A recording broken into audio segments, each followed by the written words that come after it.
But let me pull, Yeah. let me pull out the list. Yeah, but I need to. I think we need an intervention. For I don't know what? if it's an intervention when it's just me, Uh-huh. but Josh sends gifts like a grandma. I do. Yeah. Oh, it's not really focusing there. It's a Yeah. SpongeBob gift saying he's ready. Yeah, I do send gifts like a grandma. I drive like an old lady. I text like an old lady. I do a lot of things like an old person. Why do you do this? I don't know. I don't know. I don't know if this will make it into the episode or not. An episode of what, Josh? An episode. Oh, it's great if we start off with laughter and that face you're making. I'm still waiting. An episode of what, Josh? Welcome to Consume Content. My name is Josh. This is Matt. He's very excited. Well, now that I know what this is. Now that you know what this is, thank you, Matt, for getting us started. So, Matt, do you have a list today, or should we go off of my list? Let me explain what we're doing, right? Go ahead. So, I think from now on, we're going to start off going down the list to make sure that one of us hasn't seen what the other's pitching. You know? Well, I think... Well, we're trying it. Yeah, we're trying it. I don't think it should always be based off of a list, but I think it's kind of... It seems to go better when it's like one of us doesn't actually know the content and the other one's kind of telling them about it. Yeah, I agree. So I think we're exploring that a little more. Mm-hmm. I agree. And let's do one at a time. Right? Do you have something? Because I have something that's not on this list that I should add to this list that I've been watching this last couple days. Right? Have you seen the Orville? Yeah. I've seen, I think, the first 2 seasons, or maybe just the first season, but I have seen it. Okay, so you've seen that. So we won't have to talk about that today. Today. All right, do you have one? Informally, so basically no. Yeah. I mean, I can start listing off some stuff, but if you want, we can go through your list. List a suggestion. Let's just try it. Rapid fire. No. All right, so let's go down the list, right? All right, have you seen... We both seen Murderville. I showed you that already, right? Have you seen The Adam Project with Ryan Reynolds? Yeah, I have. You have seen that. That's fun. That was a fun movie. That was good. Obviously, you've seen Castlevania. Sure. Have you seen Castlevania? Sure. That show that you strongly suggested to me that one time, and we even watched an episode together. Sure. I watched all of it. Okay. You watched... Did you watch the rest of it? No.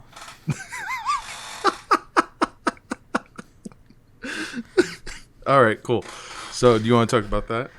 Or do you want me to continue to talk about that since I've already told you once? Well, what else you got? What else? Okay. We got Kingdom. Have I told you about Kingdom before? Very generic name for a very fun zombie show. Oh, I know of Kingdoms. You know of Kingdom? You know of Kingdoms. Well, this kingdom is a Korean feudal kingdom, right? Not quite sure what the year is, but there are muskets. And so it's a feudal Korea with muskets, political drama, intrigue, mystery, and zombies. And these are not... It's always... One pet peeve I have, like, they almost never do, like, magic zombies. You know, zombies that come from, like, curses and magic and shit. They always go with, like, the biological angle. Right, and this is the same case, right? But unlike let's say The Walking Dead, there is like a patient zero with these zombies, right? And like I mentioned before, it is based in feudal Korea. And if you don't know what feudal Korea is, it's just fucking swords and muskets and shit, man. It's weird. It's like, think of the movie Mulan. Think if there was zombies in Mulan. They didn't have muskets. They had fucking fireworks and shit. They had fucking they had some sort of they had gunpowder. It's basically what I'm getting at, right? Yeah. Like, imagine if they blew shit up. If they blew shit up, right? And it's good. It's a really good political drama that uses zombies mainly as a political tool, right? And I say right, but you have no idea what I'm talking about. What is this on? Where is this? This is on Netflix. I should start over, right? I should start over. There's a show called Kingdom on Netflix. It's a Korean drama, right? It's a Korean horror suspense full drama. I'm assuming it's a Korean-made show. Right? Yes, Korean-made. Okay. Wonderful cinematography, great action, great writing. I really recommend just watching it with subtitles if you don't know Korean, right? I usually don't recommend the dubs, right? And this is one of those cases where some of the feeling is lost. You lose some of the actors' delivery from the dub, from the English dub. So I would say just watch it in Korean. Did you watch the dub too? I tried watching the dub, and that's why I'm making this comparison. I felt like a lot is lost. Wait, what? When you watch anime, are you a dub or a sub guy? I'm a sub guy. Okay, is that a pun? Is that a setup for something else? I don't know. Anyway, there's already enough innuendo mixed in with just that question. It's already a loaded question. Exactly. That's what I was worried about. But this is a great show. It's it doesn't suffer. I'm gonna say right now, are there 2 seasons or is there 1 season? I don't remember. Let me look it up real quick. All right, let me look it up. I'm doing the Google. I'm doing the Google, ma. No, don't do the Google. You sure about that? Yeah, I'm sure about that. Let's see here. Let's go to Netflix real quick. I saw the link for the Wikipedia page on it, and the description said the first word was it's a political Korean zombie drama. It is a political Korean zombie drama, right? So weird. Kingdom. I get it. I haven't seen a lick of this show. But okay. I'm hearing what you're saying, and I get what the show is, kind of, based on what you've said so far. So, it seems so weird to me. How is it a political drama?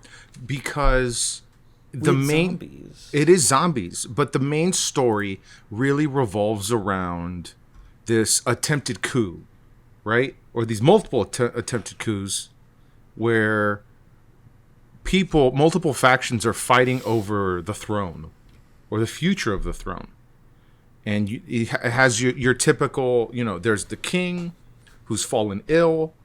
There's his son, his only son, but he's, the son of a concubine, not the son of... He's the son of the king and a concubine, not the son of, the king and his wife. Right? And... Kind of a Game of Thrones thing going on. Exactly. There's a bit of a Game of Thrones thing going on where he has a stepmother who's younger than him, right? Who's pregnant with his father's child, and if the child is born, right, then the child becomes heir to the throne, right? And so the prince is left in this predicament, but his father's fallen ill. If his father dies, right, before the kid is born, he becomes king. It's just a timing situation, right? And that's the position he finds himself in, but he wants to just see his father, but he's not allowed to see his father. And there's another guy, there's this minister who's secretly in control of everything, sort of a shadow government type of thing going on. And in the middle of this, in the midst of this, there is a zombie outbreak. But you find out through the lives of these characters how exactly this outbreak occurred and how it ultimately changes the political landscape and creates opportunity or obstacles for some of these political players. and it's just Okay. wildly important, right? It's just like So imagine what's up. tell me, give me a percentage. How much do zombies take up the screen? Like, how much of the show is zombies? How much of the show is zombies? I would say like maybe the number of times you see zombies, I would say maybe a fifth to a fourth of the show, but only because it really is about like once the outbreak occurs, once these things start unraveling, it becomes sort of like the Jaws rule. You don't always show the zombies. It's not always about running from zombies. It's about preparing for the zombies, recuperating, rebuilding, planning, right? Like because there's a rule, the zombies don't come out during the day. Like they're asleep during the day, so they have the day to recover and sort of re-strategize. And then the zombies come back. The zombies wake up and they come back, and then there's a lot of like having to go back to square one because it's so unbelievable. So like the group of survivors from the initial outbreak will go to another town, they'll warn other people. Other people won't believe them, right? And then of course the outbreak will spread, and then it's just a really good mix. Like it sounds annoying, but and it is annoying just like to see other people not believe it. It goes like this shit's real, it's happening. But of course the logical thing is that doesn't make any sense. These corpses aren't going to get back up, right? In fact, a little bit of spoiler, just a little bit of one. Oh, The second town I mentioned, right? So there's spoil survivors from the outbreak, and then there's this second town. This people from the second town go over to the first place, and the first town, and they find these corpses everywhere because it's daytime now. The zombies are asleep and they appear to be dead. And so, to the other town, it appears that there was this massacre, like this attempted genocide level event where like dozens of people are just dead. And so, of course, they arrest the survivors thinking these people have done something atrocious. What's going on? They begin their investigation and whatnot, and they go into it, and they just don't believe the stories. Like it's pretty logical. It's a logical reaction to finding a bunch of corpses. It's illogical when you know that they're zombies and that they're going to get back up once the sun sets.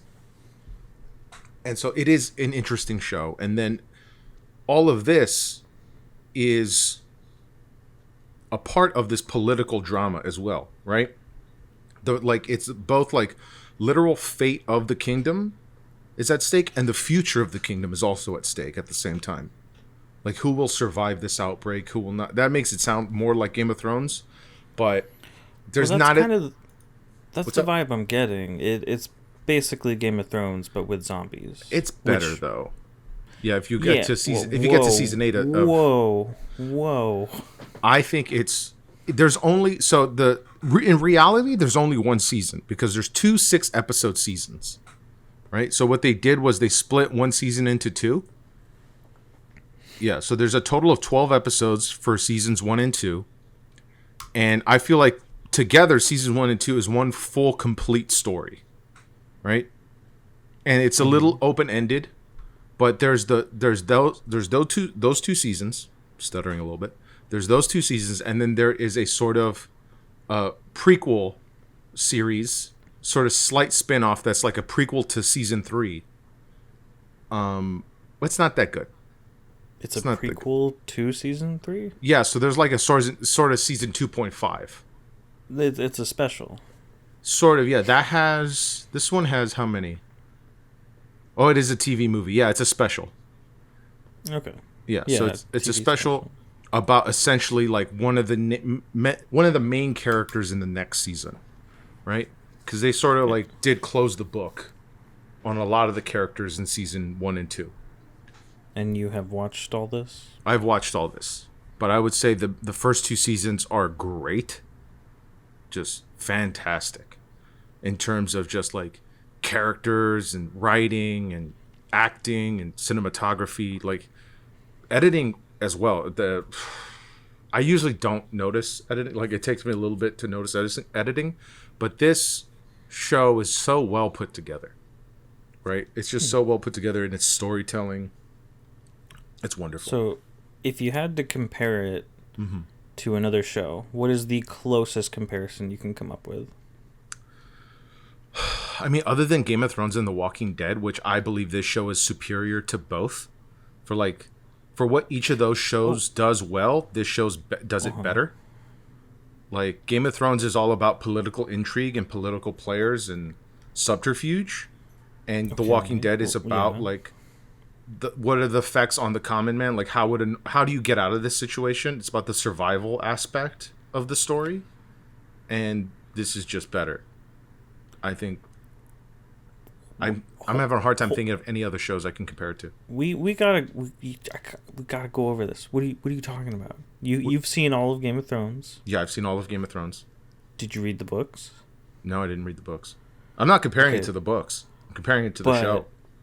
But you saw Game of Thrones seasons 1 through 5, right? I did. I would say this is better. This is better than seasons 1 through 5 of Game of Thrones. I would. Definitely say that. You sure you watched the same show? I did. I did watch the same show. You haven't watched Kingdom. I think Kingdom, just my opinion. All right. So is that what this is going to turn into? Because What? obviously every week one of us hasn't seen something. You can't be like the other guy's making fun of the guy for not seeing it. Do you No, that's not understand what I like the meant. hell we'll descend into? I'm sorry. I don't. That's not what I meant. What I meant to say was just like, yeah, I've seen both. Right. I've seen Game of Thrones through its entirety. Right. And I love. But has your opinion of it been tainted by season the 8? more recent, mostly season 8? Yeah. No. Hold on. Sorry, Grandma. No, sorry, not right now. No. No way. Hi, Grandma. Tomorrow. Well, yeah. Gather with your grandma. Love you. All right. Bye. All right. She's leaving. She's going. She's home. mad at you now. She's not mad. I'll read the Bible with her tomorrow. Oh, but Yeah. what about today? What about today? I'll read twice with her tomorrow. Okay. I feel like I can't. There's no like. I can't cut my grandma out of the. This is just gonna end up in the edit, but I don't even know if they'll be able to hear her. But anyway, I mean, I don't know if you'll be able to hear her, audience. And so I didn't really hear her, but maybe they did. maybe not, but it's okay. So going back to your question, did season 8 taint my views on Game of Thrones? I would say no, because I consider myself a very forgiving viewer, also a bit of a bit of an idiot. So like I didn't see a lot of the problems people were pointing out in season 8. Like I just didn't. They weren't problems to me. They were just things that happened, and that was it. You know, it was, the way Jamie Lannister does that thing at the end. Ooh, spoilers for a show that people were very disappointed in the ending of. And That doesn't mean everyone's seen it. I know, I'm not spoiling it. He did a thing at the end of the season, and then at the end of the series, big surprise, he did a thing, right? He did a few things. And then, the way, like, I don't think it was a great ending, Game of Thrones, right? I don't think No, it was. of course not. I think they weren't prepared to end the show, is what I think. Like, Well, I mean, I have theories. I've read the books up to date, like the ones that are out, and I followed the show pretty well. Mm-hmm. Well, like I've watched the whole show, so I've got my theories. Like there is more to unpack there, but yeah, I agree it wasn't good. I think other things are afoot, but other things may be afoot. Ultimately, what we got, was a real House of the shitstorm. Dragon. House of the Dragon's coming out soon. We're gonna watch is. that. Yeah, we're gonna watch that. We're gonna see what it's like. See if it holds up to seasons 1 through 5 of Game of Thrones. Why? Yeah. Why did I forget to silence my phone again? Oh, Josh. My bad. We're gonna need a graphic for that too. Oh my god, it's my podcast. I can't even remember to silence my own phone. Anyway, no, I think I resent that. It's What? our podcast. it's our podcast. Our podcast. Okay, our podcast. This is a floss pick. This is a gun. That's a pen shaped at like a gun. Anyway. It's still a gun. Watch out.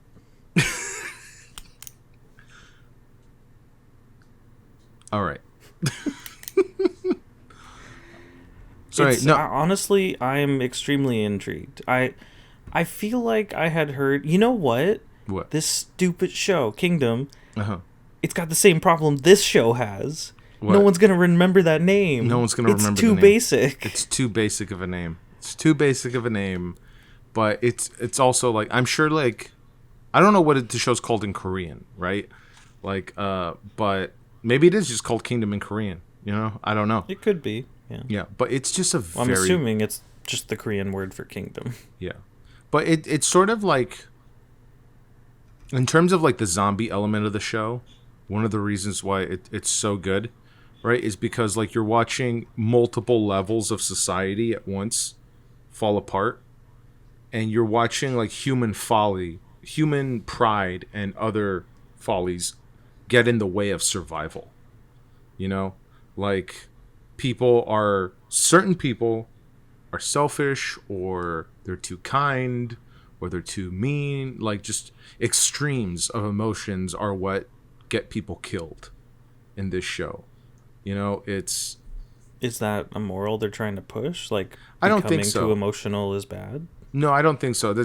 I'm not. I don't mean it in a moral sense. I just mean like I'm trying to. Let me give you an example without spoiling anything. You know, what's an example I can give you without spoiling anything? Okay, I'm gonna say at some point during the show, there's a mother who wants to bury her son. Right? He dies, and she's been told that we have to burn the body. We have to.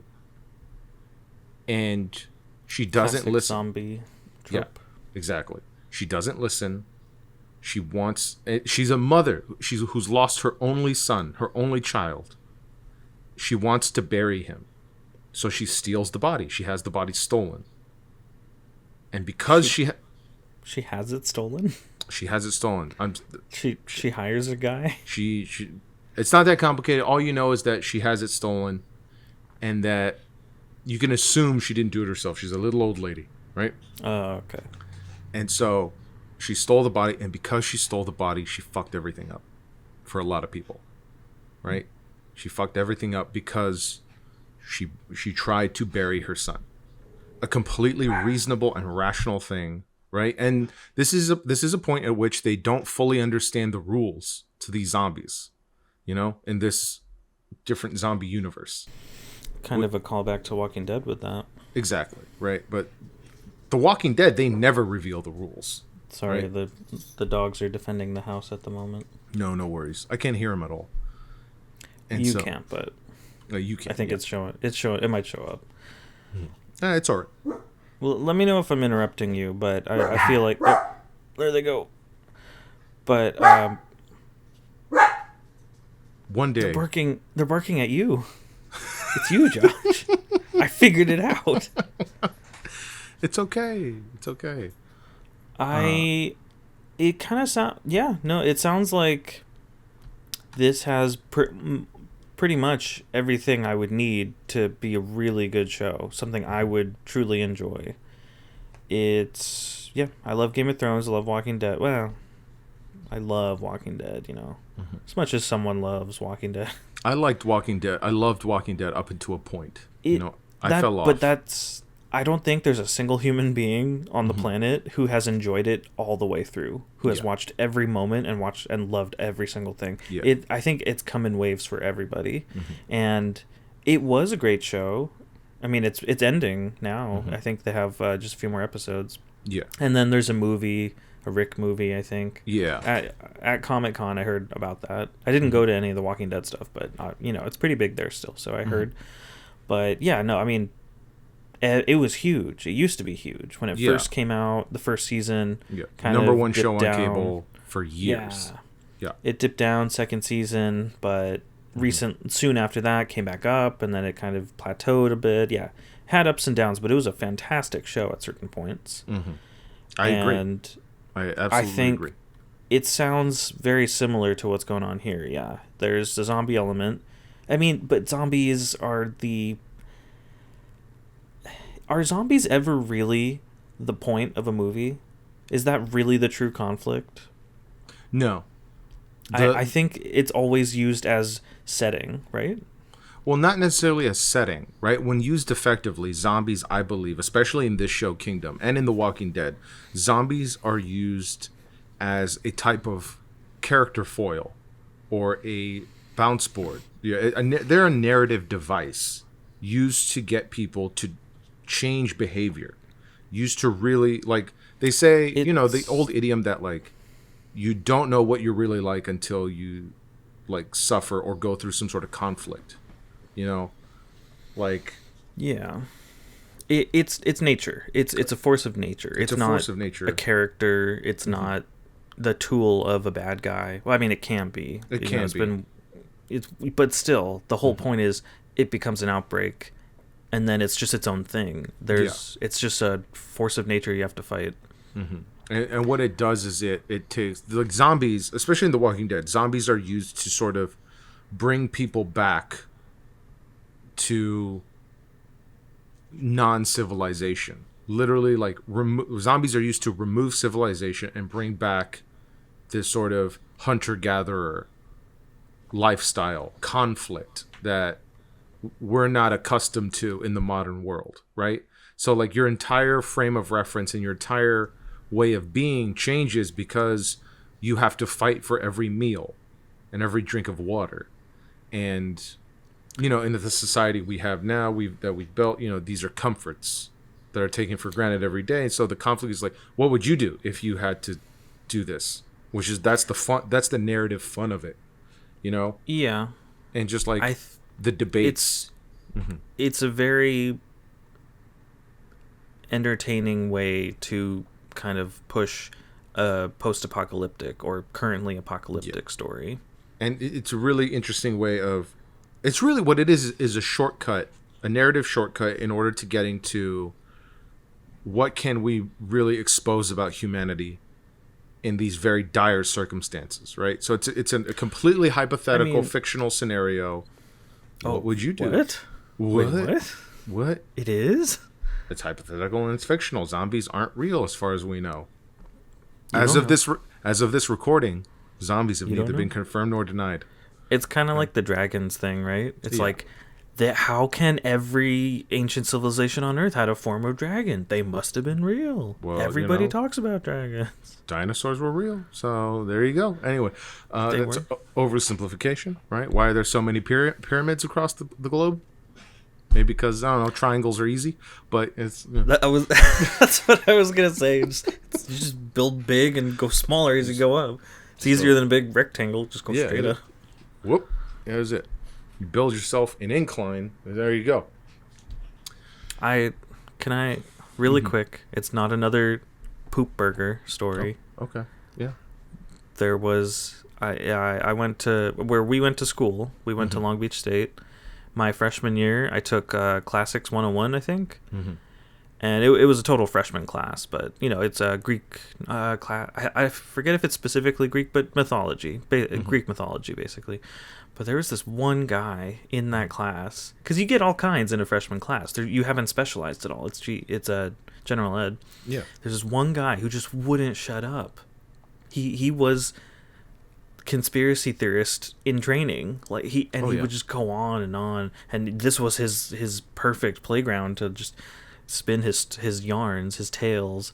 But yeah, he had very similar thing. He had a bunch of things to say about this, the pyramids all across the world, and the giant Easter Island heads, and the iceberg that they truly are. The bodies go deep into the roots of the earth, and oh man, hey, maybe you knew him. You might have had a class. Maybe I knew him. I've known a few people like that, and I'm just, I'm sad to say, people were just trying to make art back then. And you know what? Art sometimes shit gets buried. Sometimes it fucking sinks into the ground. Like fucking Mexico City is a city built on top of a city that sank into the dirt. Like, isn't that kind of a thing? There's like It's Yeah, not that's just Mexico City. There's several cities. several cities, but that's like happened too. yeah, Mexico City is like one of the famous ones where like they Was keep it? digging under the city, like It because was it was built like on a swamp. it was built on a swamp, and then it sank into the swamp, and then we've built another city. Presumably, I think it's also sinking into the swamp. It's pushing the other city, Yeah. and they're just gonna keep building until you hit bedrock. It's really just gravity. Like it's Well, it's always gravity, but it's the earth, the soft earth underneath. the soft Yeah, the soft wet earth underneath.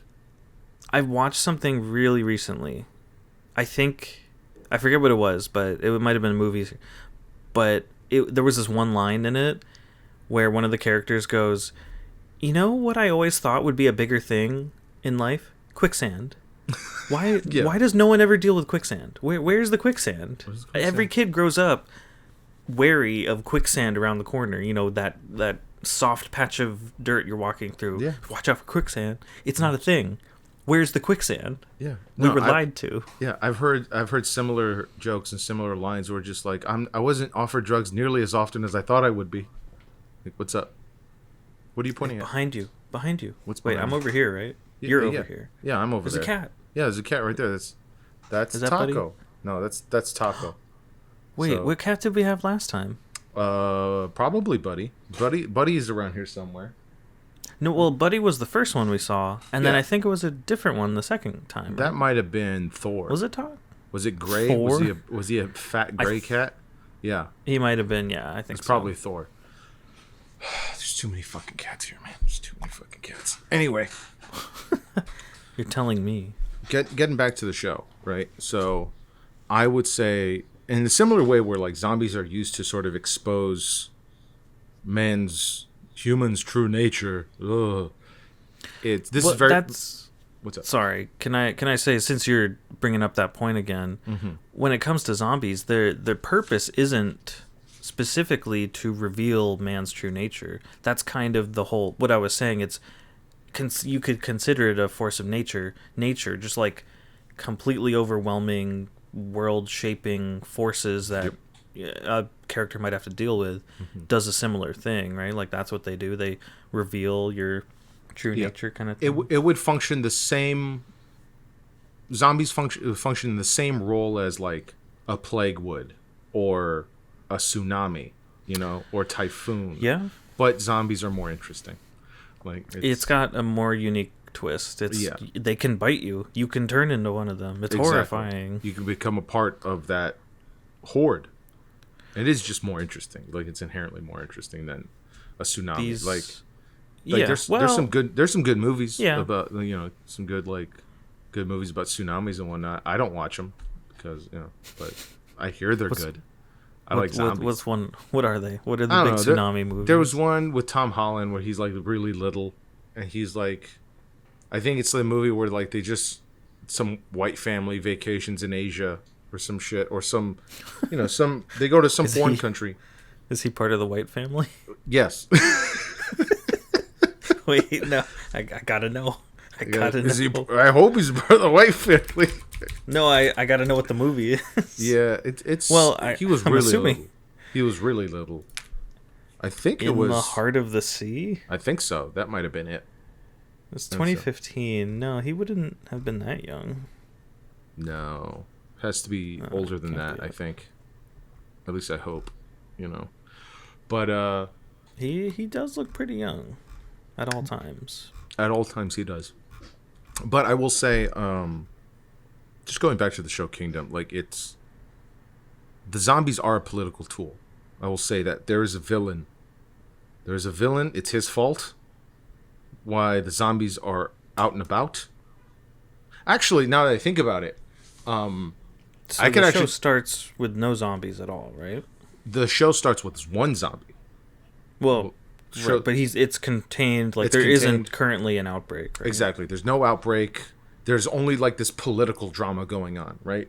And there's only one zombie, and then it gets out of control very quickly, right? There's you watch it go from like one zombie to dozens of zombies to hundreds of zombies to thousands of zombies in the course of a matter of days.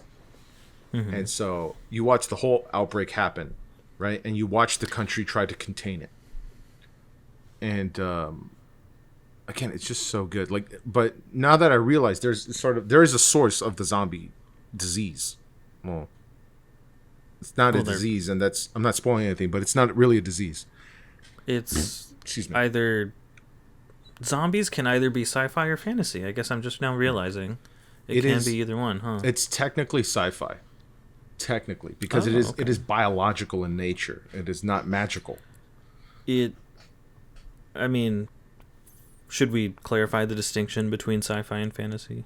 Well, just so we're on the same page. Like the OG zombies, Night of the Living Dead, Return of the Living Dead, those are magical zombies. They just arose one day, and they there's no scientific explanation as to why they're zombies. No, and there's not at all. And then it just happens one day, and it's sort of flexible though. It's sort of flexible. They never say what the cause is. And then in one of those old movies, I saw I think it was Return of the Living Dead, or Return of the Living Dead 2, something ridiculous, some sort of like there's not really any consistency between those movies, and they sort of do that on purpose because of legal reasons from way back in the day. But one of them, the zombies could actually speak, and the zombies were intelligent. In one of the zombie movies you're talking about? Yeah, in Return of the Living Dead. This one was in color. I think it was it filmed in the 80s. And what did he talk like? No, they just talked like crazy people. The way the zombie described being a zombie was that there was a constant painful hunger that they needed to satisfy, and the only thing that would satisfy it was brains. It was they needed to consume other people, and the zombies were intelligent and organized, and the movie did not have a happy ending. The zombies won at the end of that movie. Spoilers. Right, and all funny movie, hilarious movie, right?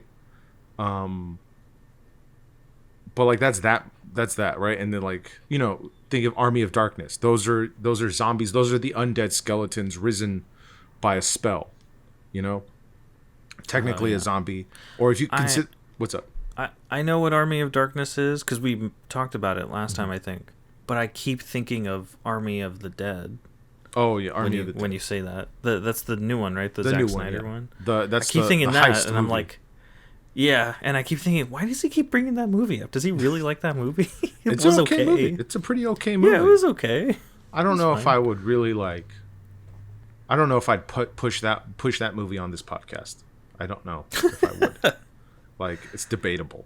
It's a that's the thing. It's a good movie. The point of the podcast is stuff that we really like stuff worth visiting. Yeah.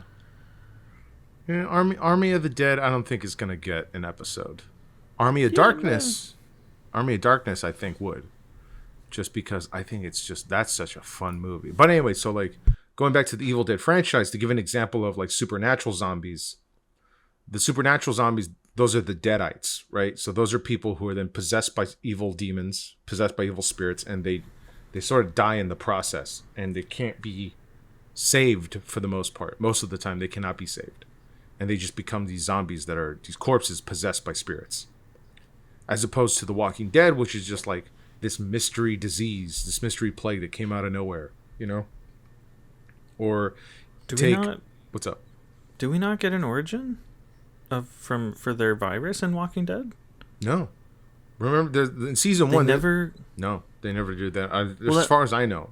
That's just one story. And I saw Fear the Walking Dead, most of it, and that was much closer to the beginning. And even then, there's no explanation. Interesting. Yeah. I never thought about that.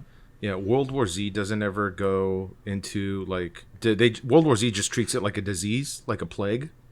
Did you read the book, though? I did not read the book. World War Z. I'm talking about but I did read. Does get into it a little. I read the Zombie Survival Guide, written by the same man, Max Brooks. So before he came out with World War Z, he wrote Zombie Survival Guide, and I bought that at a Hot Topic when I was a kid, and it was a fun. It was a Spencer's or something. That's where you get the best reading, Spencer's and Hot Topic. It was a funny book. I thought this would be just fun, because it'd be something akin to comic books, right?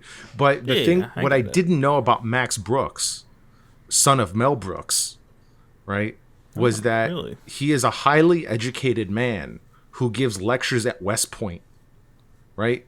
He gives lectures to our nation's smartest soldiers and officers.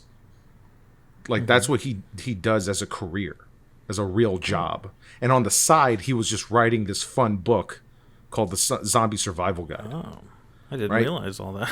But he took his academic knowledge and applied it to zombies and just made a book about like how to actually survive. Like, he's like, when one of the rules is cut your hair, shave your head. You want your hair to be as short as possible because you don't want zombies to be able to grab you and pull you by the hair. Like, Makes sense. just as an example, right? And he says, like, you don't want a motorcycle, you don't want a car, you want a foldable bike.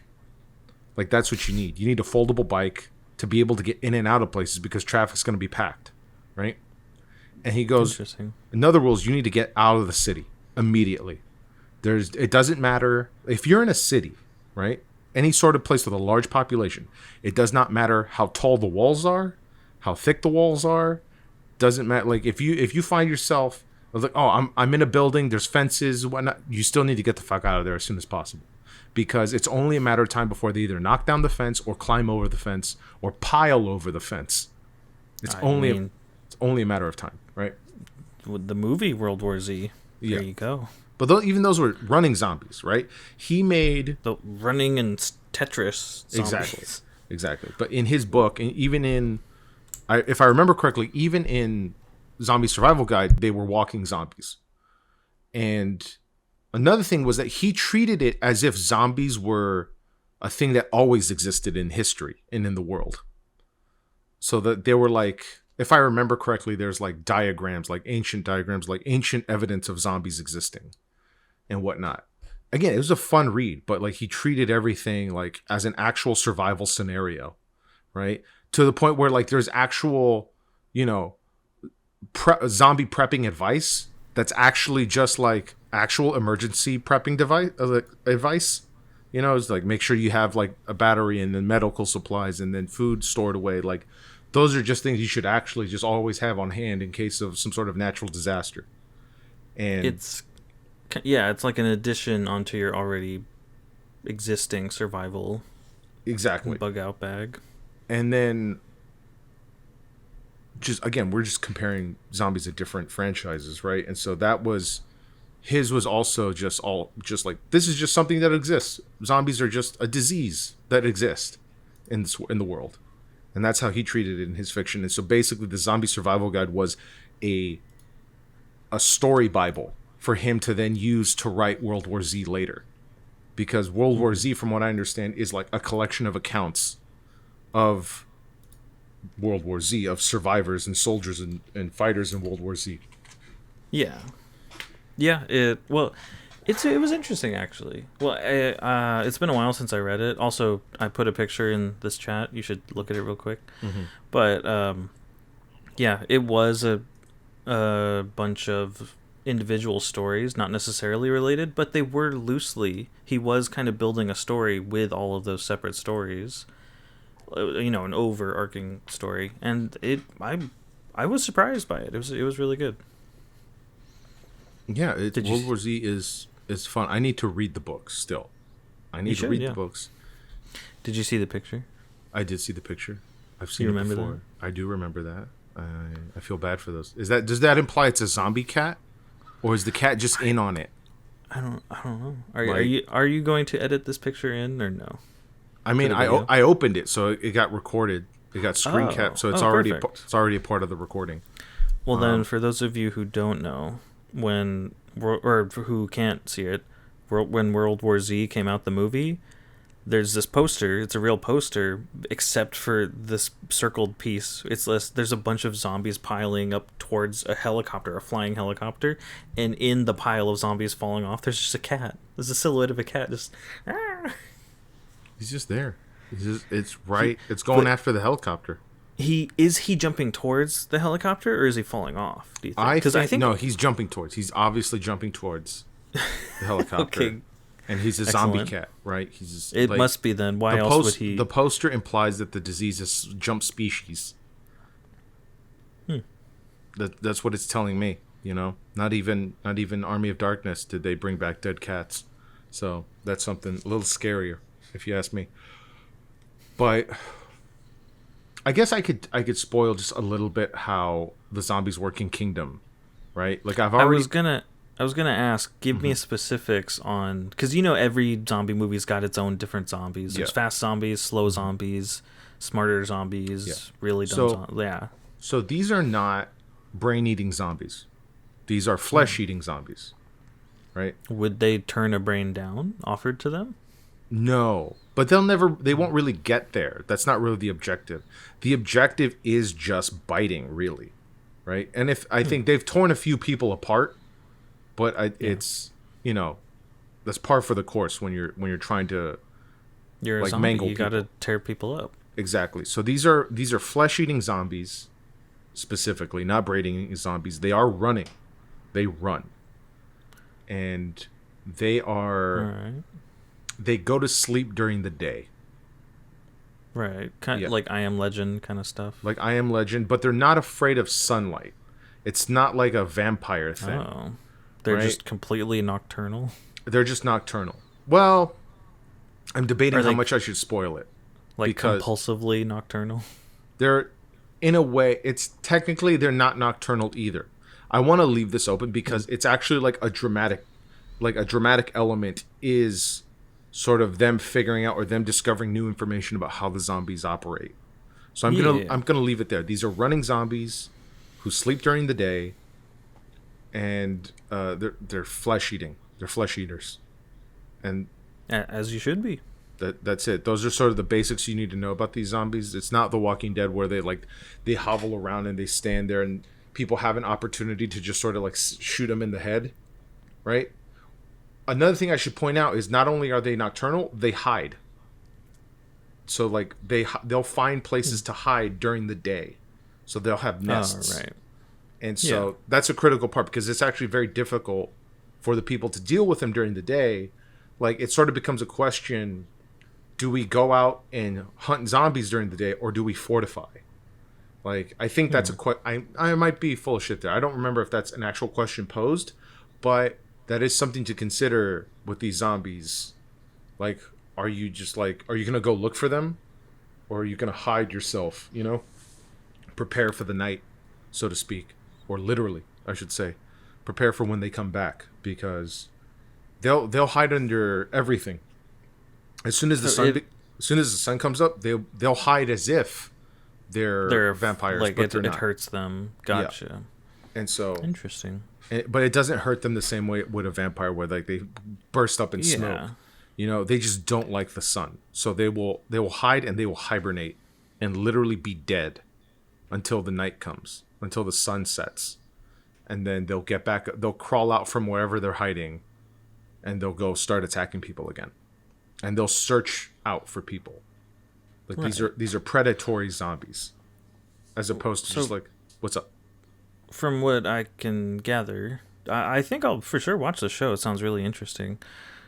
Not that I wasn't already going to watch everything we talk about, but the three words I can gather to describe the show are Korean zombie politics, and I think we focused on two of them.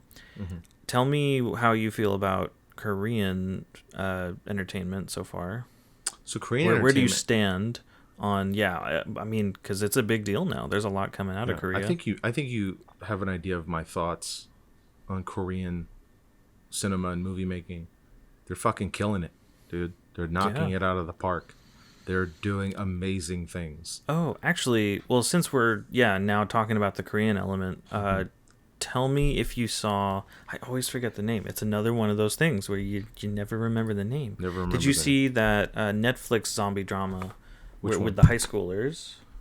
Hold on. I think it came up on my recommended just now. Is that Sweet Home or is it The Eighth Night? No, or it's all of us are dead. All of us are dead. Wait, so there's 3 total Korean high school zombie shows? I'm looking at this. It says Sweet Home, scary, suspenseful horror. called Sweet Home. As humans turn into savage monsters and wreak terror, one troubled teen and his apartment neighbors fight to survive and hold on to their humanity. I think I'll add that to my list. That looks good. So, Wow, there really are. There's so many Korean zombie shows. okay, so this is, I mean, they might be going through their own like zombie renaissance, or might have been, right? This one's from 2020. Okay, Yeah, I see that too. yeah, it's from 2020. You know, I think This I looks might have. interesting. I remember seeing pictures for this, And some then- advertisements. yeah, But Korean- anyway, the one I was thinking of based on Webtoon, also. Okay, their Webtoon. Webtoons are also very popular at the moment. but the one I was thinking of is All of Us Are Dead, Uh-huh. which actually would definitely be a candidate here for this show because I was hearing a lot about it, but then it just died down. I'm sure lots of people watched it, but it didn't reach like critical mass like Squid Game did. Okay, I'll have to check that one out. What's up? You didn't watch it? Well, no, don't, because let me tell you about it. Yeah. Oh. Defending the house. We have invaders once again. Invaders once again. The dogs Defend are out. us. Gather the garrison. Defend us, Pumbaa. Even though I'm not there. Let's see here. Okay, so there's this other one, right? Called The Eighth Night, which is not a zombie. I'm learning that now, right? But this is a very interesting... It's called The Eighth Night, and the tagline is, or the synopsis is, with prayer beads in one hand and an axe in the other, a monk hunts down a millennia-old spirit that's possessing humans and unleashing hell on Earth. I'm gonna watch that. I know you are. I'm gonna watch that. That sounds great. I'm also learning while we're recording. I should not tell you to look something up on Netflix. You're gonna drop. You're falling down a hole. I'm trying to tell you about a show, and you told me about three different shows already. Yeah. Okay. So All of Us Are Dead. Let me read it. So it says it is Korean K drama based on Webtoon teen TV shows. Right. All of Us Are Dead. It's official. Another season is coming. There's only one season so far. A high school becomes ground zero for a zombie virus outbreak. Trapped students must fight their way out or turn into one of the rabid infected. Okay, I'll have to check it out.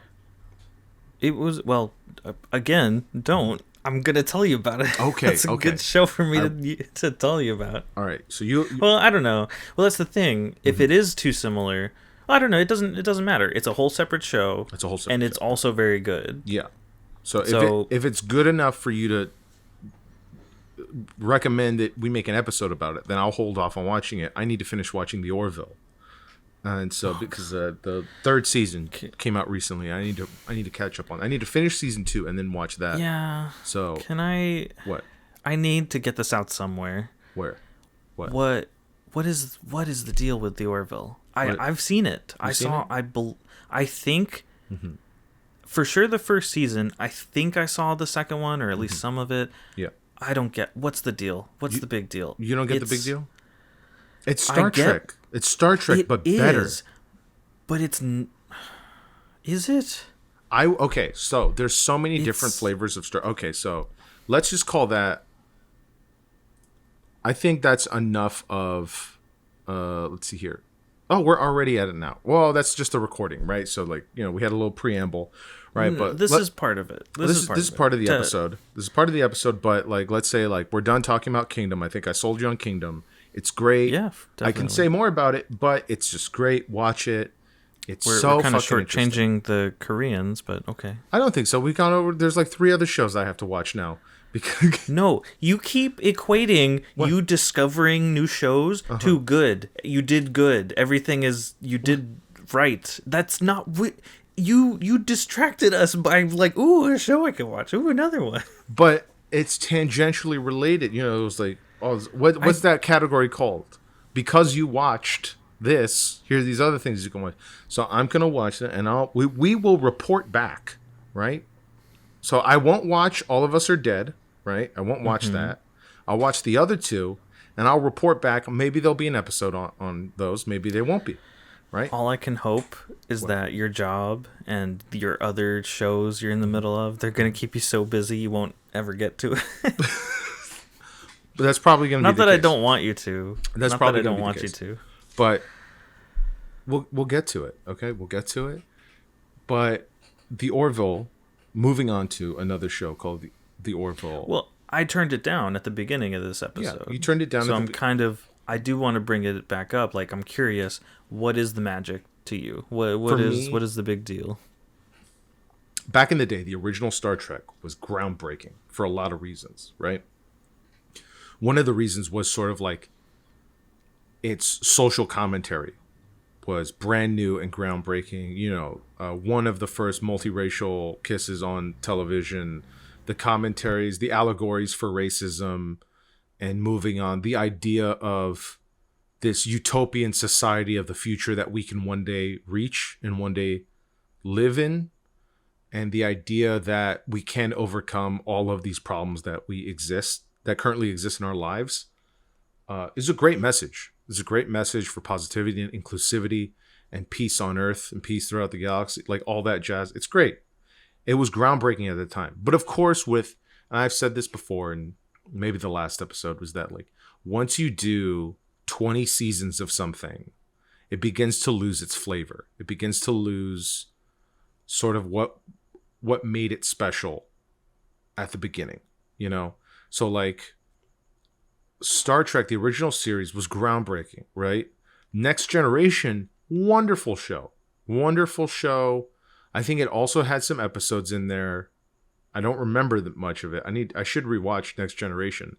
But Gene Roddenberry, I remember learning in a documentary that his objective was to, like, just make a show. He wanted to make another Star Trek show, but he wanted to remove all of the action, all of the violence. He wanted to make it all about politics.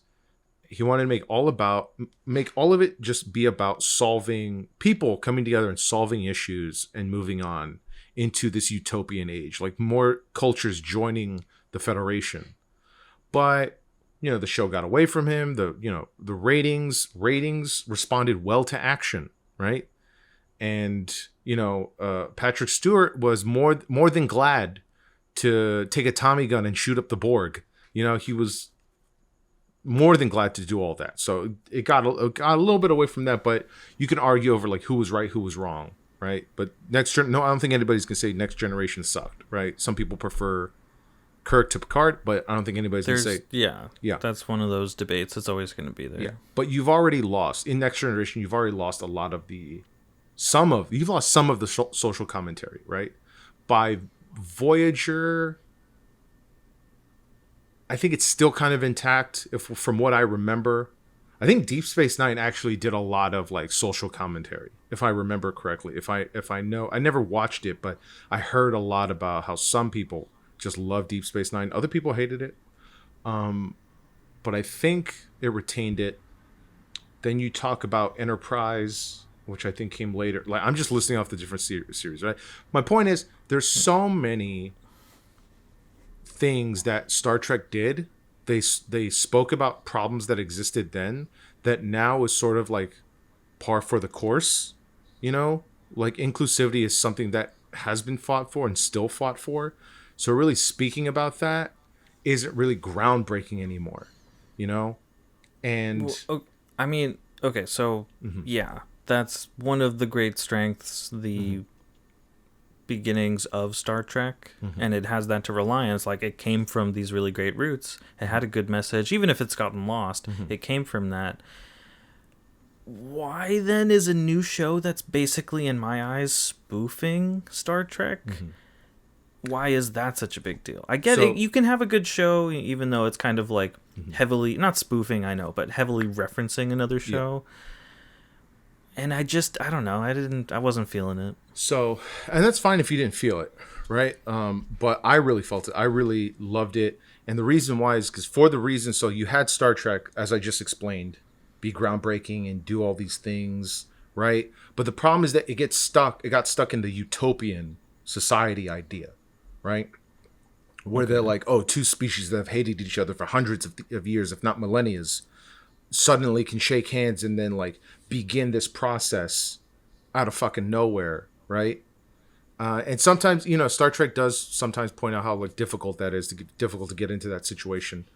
But it's sort of just like at the end of the day, Star Trek becomes a lot of sunshines and rainbows, right? Oh, we defeated the bad guy, we saved the day. Now there can be peace, and everything's hunky dory in the Federation, and everything's great. And they don't really show you like the inner workings of the Federation all that much, and not a lot of the maintenance. The reason why the Orville is great, and this ties directly into the spoofing, into like sort of the crude humor that is allowed on the show, because they allowed themselves to do the crude humor. They actually opened the door to talk about very serious subjects and very complicated things. Like, and I don't mean just like, oh, there's like, it's weird. I'm not necessarily saying that like, oh, because they can make a dick joke, they can make commentary about dicks, or maybe that's exactly what I'm saying. It's, you got dicks on the mind. Basically, there is. Oh, he didn't catch that.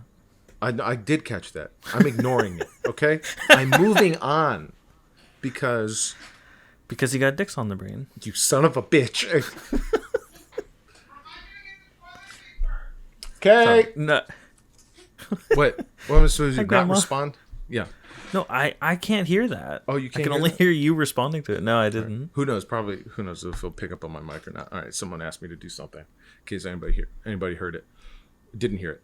But going back, the Orville can say things and do things that are like fucking. They can ask very difficult questions that Star Trek won't ask today, because Star Trek is like $1 billion franchise now.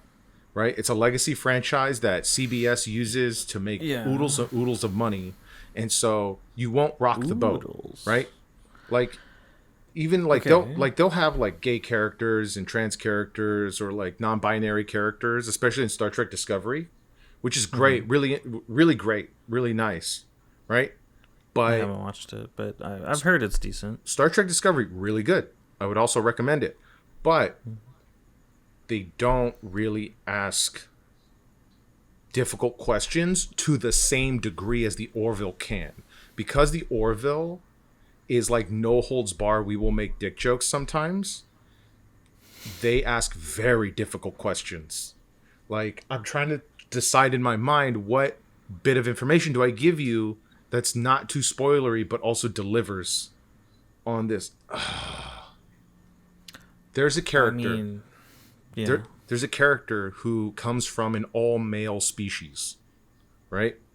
And I think I remember this episode. So he comes from an all-male species, and like Korg. Sort of, yeah. Like Korg. But they are super heterophobic.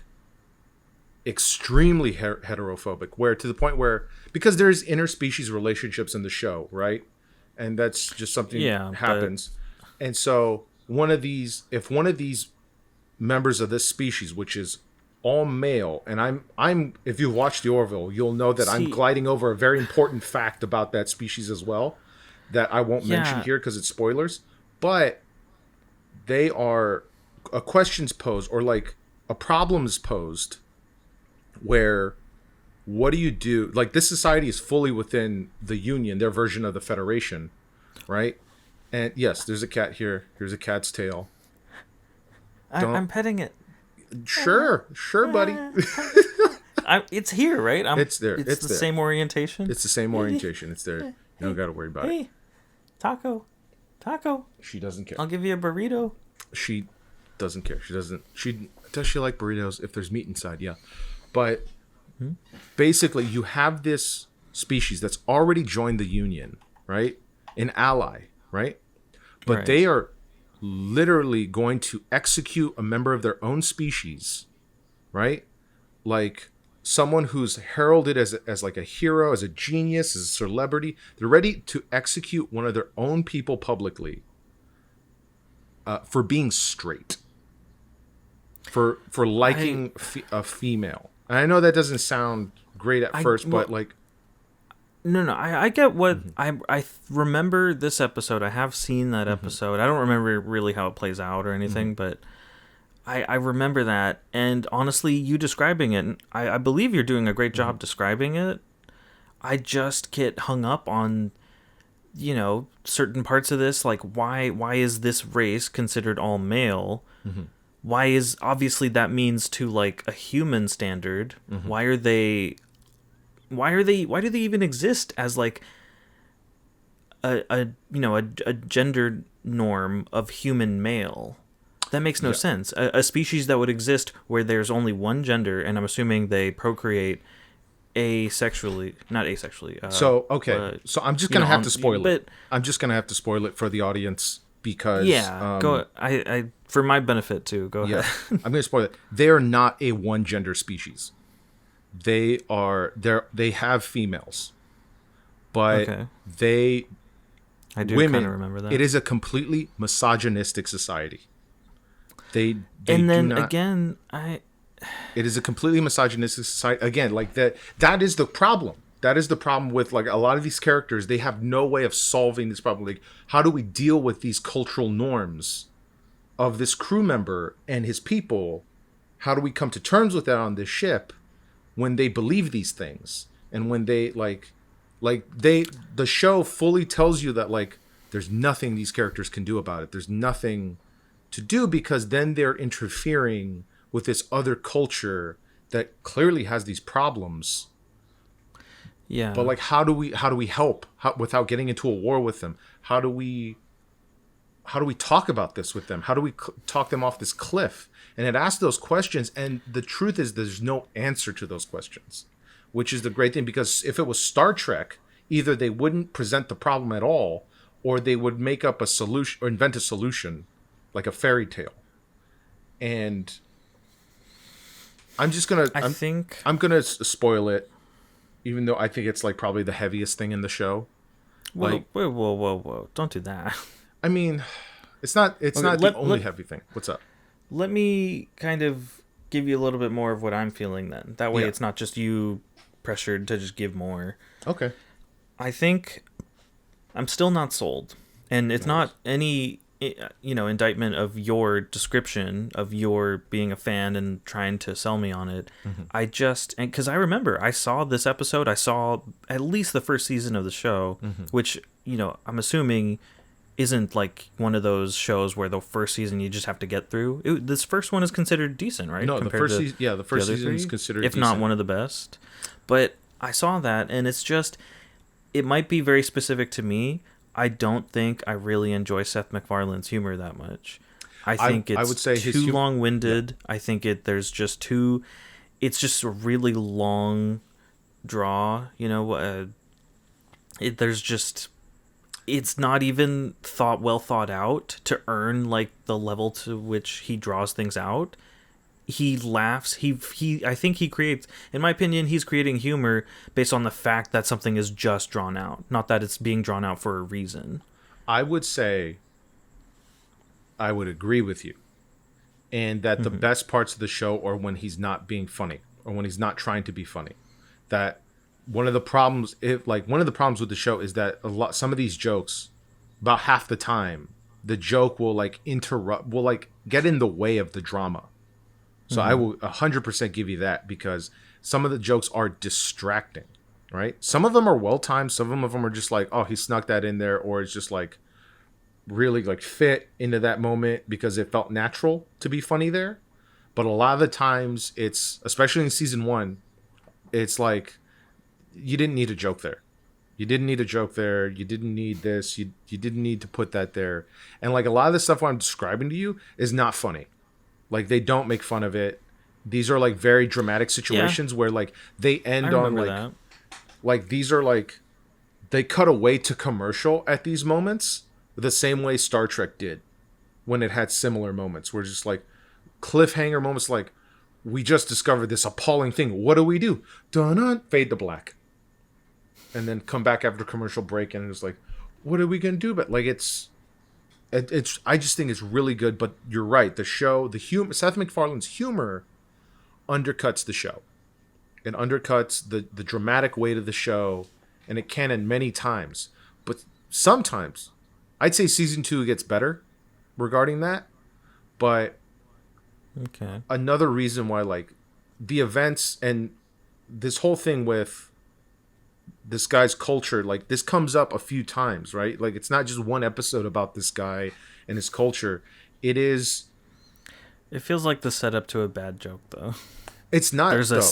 That's the there's thing. a biologically predisposed like misogynist on the crew. Well, It seems so specific, like it's a setup for a joke, you know? that's what I'm trying to tell you. It's not. Like it's not a setup to a joke. Like I know, there's know. but There's more to it. because of Seth MacFarlane's reputation, that's just a funny thing that I didn't consider. I think you would be right to assume that, knowing Seth MacFarlane and all of his other projects like Family Guy and The Cleveland Show and all his other shows, American Dad. But That's why I say it feels like a setup to a joke. I understand. It does definitely have depth. Yeah. There are great moments. I'm almost the done show. with season 2. I can tell you for a fact it's not the setup of a joke, and that's Yeah, that's not the I've commentary. figured. The commentary isn't some sort of like switch around where just like, or political commentary about like it was like, oh, the liberals would feel this way too. They want their fucking dream society where everyone's gay. It's not that, right? It's, which would be hilarious if it was, but it's not that. What it is I'd watch that. the show really is trying to highlight like that the biggest problem that the characters are trying to deal with is hatred and prejudice. And the show has many episodes where they introduce mechanisms over how this hatred and prejudice is born and why it exists in certain societies, and how the Union, the Federation, is trying to create a universe where people can be evolved beyond that, can be evolved beyond the hatred and the prejudice. And the most recent episode I watched, right, just to go spoilers, I won't say what episode, it's in season 2 later. There's a guy who is, they have their own version of the Klingons, right? Like warrior culture, maybe that's not accurate, but like fanatical enemy of the Union, of the Federation, that will not yield. But they finally agreed to peace talks, right? They finally agreed to peace talks, but there's this guy who's an escaped prisoner of the Krill, this other race, this other warlike culture who's been fighting them. Yes, Did the they Krill. get eaten by whales? No.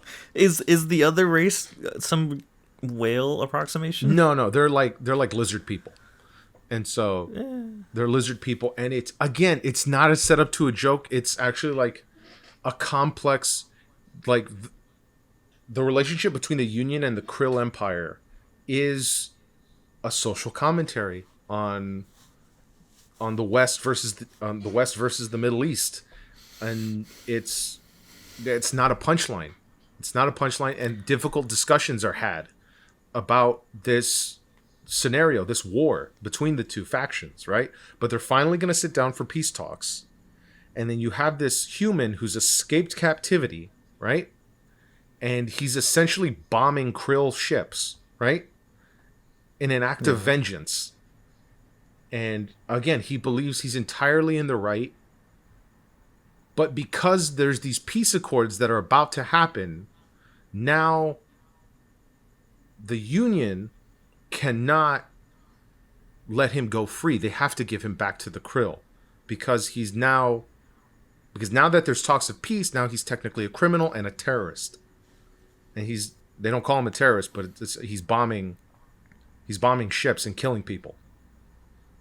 To his argument, they're Krill, they deserve it. It's war. And the argument to be made was that like we need to reach peace talks so that way the deaths can stop. And it's a difficult. There's no way to convince that other character that he needs to stop bombing the Krill. There's no way to convince him of that. So how do you resolve that conflict, or how does it end? Like I'm just saying that like I like the Orville because it doesn't have a magical solution. It doesn't have a magical solution to a lot of these problems. There's like one episode recently, they literally had to lie in order to survive, in order to win the day, so to speak. They had to lie to this culture and this species in order to get the species to do the right thing.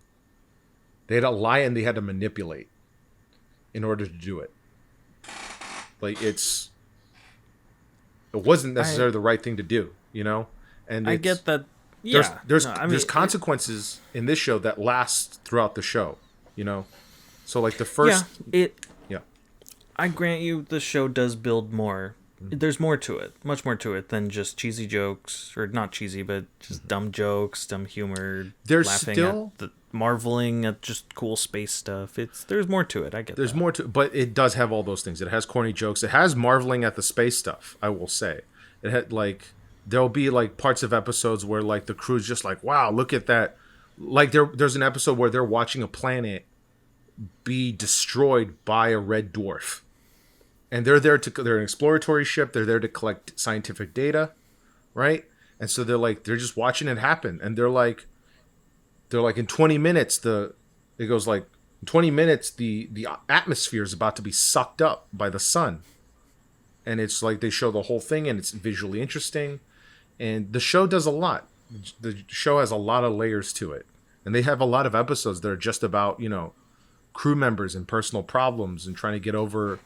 Like, there's a lot of character development in the show, too. And it's just a very good show that remains consistently thoughtful.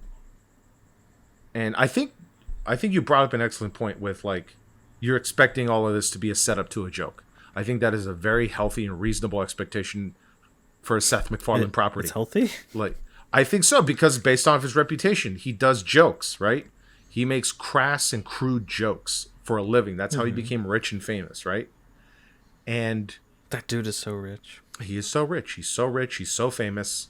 And he did it. He did it with dick jokes and fart jokes and like jokes about minorities. And it's we gotta close out. We gotta close up soon. But we do. I get you. I get you. I'll tell you what, Josh. What? Because of what you've told me here, and your passion for this show. I'm not gonna fucking watch it. No, you don't have to. You don't have to at all. I did add it to the list. It depends. There's other factors. I mean, if I were to ever run out of stuff to watch, otherwise, it's certainly not, you know, at the bottom of the list of stuff I could go back and revisit. But I don't currently have plans to go back to it because, I feel like it's specific to me. I admit. It's just not my thing, you know. There's too much of his humor for me to just enjoy the deeper parts of the show. You know, I think that's also an aspect for this show that I didn't consider. Reasons not to watch something, you know. It's not to, again, and this is not shit talking the Orville, right? But this is you boiling it down to like a specific, like you're not a fan of his writing and his creative process and just his stuff, and that's fine, right? I wouldn't go that far. I just I think you don't like his parts stuff. of That's it. okay. I do like some of his stuff. I just some I don't, and this is one of those I don't. That's okay, and that's okay. But it's weird though. I fucking love space. I love space shows. I love sci-fi. You would think, you know, crude jokes on a reasonable like sci-fi show, a space exploration show, that seems right up my alley. But I just it's couldn't. okay. It's okay if it's not your cup of tea, and I think that's enlightening to talk about that sort of thing. Yeah. Yep. It's I there is kind of that. It's taken a while, but I do kind of feel that gratification in doing that self-exploration and, you know, realizing to yourself, like, you know, I don't really like the show. I know a lot of other people are, but I just don't like it. It's not my thing, and that's okay. Yeah, that's perfectly fine. And if you know what is my thing, though? What? Koreans. Jesus Christ. Okay. Not really. Maybe we'll just... Serena, don't listen to this. I'm joking. It's a complete joke trying to bring it back to the Kingdom. Bring it back to Kingdom. So I've been staring at a zombie tiger this whole time. I've got Netflix open right now. Yeah. Is there a zombie tiger in that show? I think there is. Yeah, I think it's the special. Ashen of the North. Yeah, it is the special. Yeah. And there's a zombie tiger, the splash on the little window there. It's just staring at me. There is a zombie tiger. Yes, I remember that now. But I think we'll call it there, right? This has been... There's two more. There's two more. Yeah, there's two more cats right there. There's two more. That is Butters. And that is Thor. Butters. You know what? I think it was Butters last time. Thor. Yep. And they were trying to Wait, so there's what's up? 4 cats. There's 6 cats. Jesus, you have 6 cats? One of them's the neighbors, but that's still 5 cats plus a visitor. It's too many cats. It's still in your house. It's still You're in my interacting house. with it. It's your cat. He visits. She visits. She belongs to the little girl next door. Okay. Anyway, that's Consume Content episode 4. You know, get in the Discord. You know, tell us why you don't like the Orville. You know. Can we honestly? Seth McFarland is just so tiring to me sometimes. Can we please not? I don't want to talk about it more. Okay, we won't talk about it anymore. But what I do want to talk more about is Kingdom. So I will go see that, and then maybe offline you and I will talk more about it. Cool. Kingdom is on Netflix, as well as the 2.5 season special. Get it wherever you can. Link to the Discord will be in the description of the podcast. You know, we'll see you next time. Will it? Huh? Yeah, it will. It usually is. Oh, okay. Yeah, it's usually at the bottom. Oh, okay. I'm gonna watch for it. The one time it's not there, you're gonna call me out on it. Okay. Do I ever fail to call you out? No, you don't. You don't ever fail to call me out. All right, I'm gonna hit stop now. Okay, stop. Bye, Josh. Bye, Matt.